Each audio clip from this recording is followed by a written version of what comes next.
falou que teve burnout.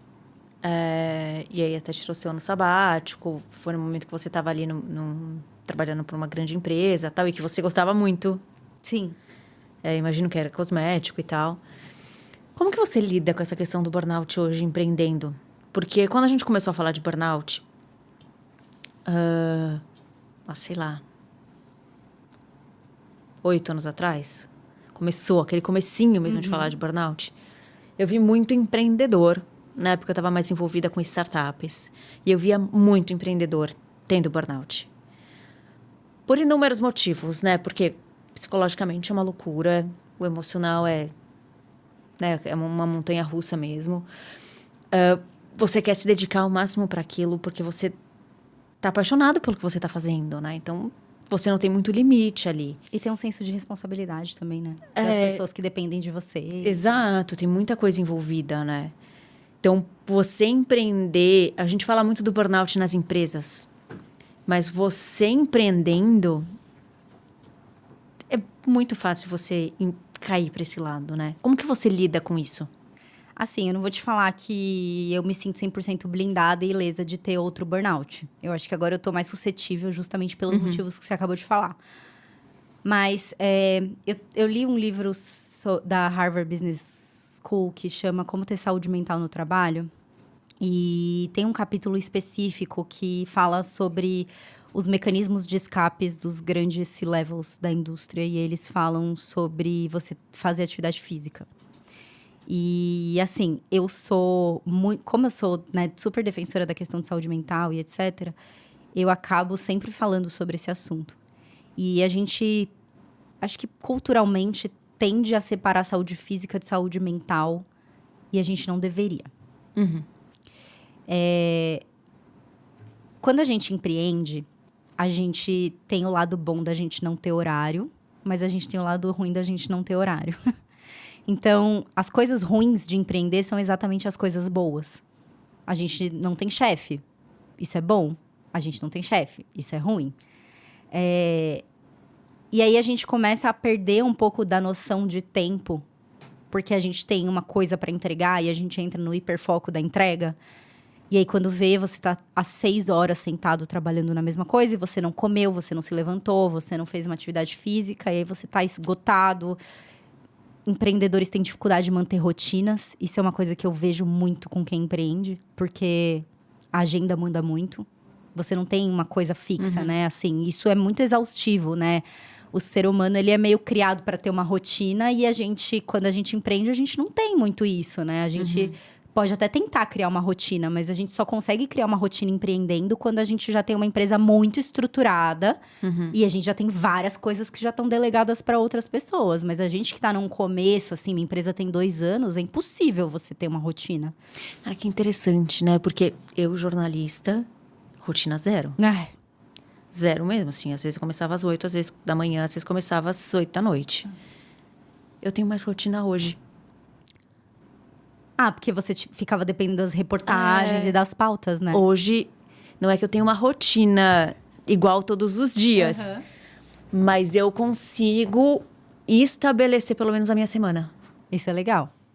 Às vezes tem coisa que aparece pra mim de um dia pro outro. E aí isso acaba comigo. Porque minha agenda é muito apertada. E aí eu vejo que pra muita gente é essa questão. E aí, assim, essa questão de você achar que saúde física e saúde mental são coisas separadas é o que mais acaba com a vida do empreendedor.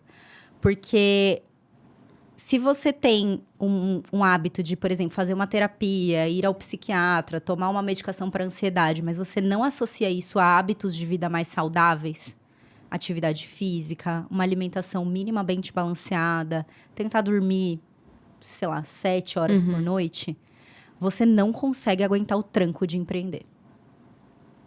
Porque a sua cabeça para de funcionar e seu corpo não aguenta. E aí pode parecer um papo meio coach, assim. Mas é que o seu corpo, ele precisa estar forte o suficiente para sustentar a sua cabeça. Então, assim, eu vou dar um exemplo ontem. Ontem, literalmente, a gente tá passando por um momento na empresa de tomada de decisões muito importantes. Em relação ao planejamento do ano, em relação a próximos passos de crescimento da empresa. E essas épocas sempre são épocas muito tensas pra gente. E aí, eu tava uma pilha de nervos. Uma pilha de nervos. E eu tava cogitando não ir pra academia, porque eu só queria ficar deitada e ficar de boa. E aí, falei, não, vamos ter que ir, eu vou, tipo, não vou. Eu faço jiu-jitsu e eu faço musculação também. Daí eu falei, não vou pro jiu-jitsu, mas... Porque eu também não queria conversar com ninguém, queria ficar quieta. Eu falei, não quero interagir com pessoas hoje, então eu não vou no jiu-jitsu, mas pelo menos eu vou fazer musculação. Eu fui e quando eu voltei... Eu ainda tava bastante ansiosa, mas eu tava me sentindo melhor. E toda vez que eu tô meio que pensando em desistir de não ir na academia no dia, eu lembro desse capítulo que eu li no livro, nesse livro da Harvard Business School, que falava sobre a importância de você fazer atividade física e de como isso mantém, e de como ter um corpo saudável. Não um corpo malhado, muso fit, mas você ter um corpo saudável faz com que você tenha a cabeça no lugar. E fisiologicamente mesmo. De você equilibrar o nível de cortisol do seu corpo, de você ter ali... Enfim. E aí, eu acho que... existe um grande problema na liderança brasileira. Que os líderes no Brasil... Isso até já saiu em pesquisa. Eu só não lembro de onde veio esse dado. De que os líderes no Brasil são os menos preparados para serem líderes hoje. Eu vou procurar o dado depois para te mandar. Justamente porque eles são colocados ali sem estarem previamente treinados para liderar. Muitos dos empreendedores se tornaram líderes pela circunstância de empreender e de ter que, enfim, colocar pessoas abaixo deles, etc. E muitos deles estão tão imersos no trabalho que eles não cuidam da própria saúde física deles. Aí não vai ser uma preocupação com a pessoa que ele tá liderando, né? Com a pessoa que ele tá liderando. E ele mesmo não consegue entender que ele está sobrecarregado fisicamente e que ele precisa buscar uma válvula de escape, que é a atividade física, para que ele se torne uma pessoa melhor para as pessoas que ele está liderando. E aí, ontem eu sou embaixadora da Zen Club, e aí ontem eu fiz um roteiro para um vídeo que vai sair em breve deles, e aí tem alguns dados que falam sobre isso, de que pessoas mais felizes, elas são até 21% mais produtivas. Cara, você jura pra mim que você... Tudo bem, você não precisa ser fisiculturista, você não precisa ser tenista profissional. Mas assim, você jura pra mim que você não vai minimamente se preocupar se o teu funcionário tá indo na academia. Pra se exercitar, nem que seja um pouquinho. Porque a gente sabe, entendeu? Não é assim... voz da nossa cabeça, é estudo, é dado de que se exercitar faz com que as pessoas, ao longo do tempo, sejam mais felizes e mais saudáveis. Então, tipo, não existe... As pessoas não tratam a atividade física como prioridade. E elas deveriam, porque isso faz bem para a saúde mental delas. E se você está assistindo esse episódio, você é empreendedor, mais ainda.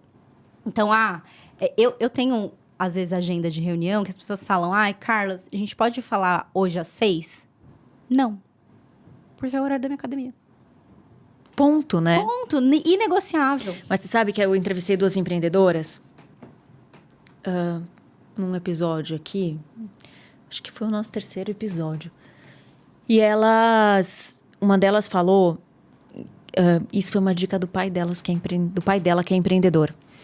Que é fazer esse equilíbrio. Então, assim, entenda que você está indo na academia... Isso faz parte do seu trabalho.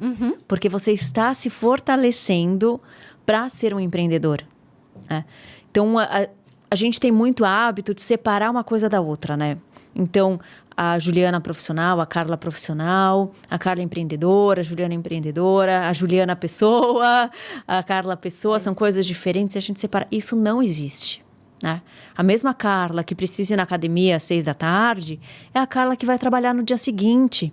Então, se você deixar de ir na sua academia, fazer seu exercício ou cuidar da sua alimentação, no dia seguinte você não vai ser a mesma pessoa com a mesma disposição para o trabalho, né? A gente precisa parar de separar essas coisas.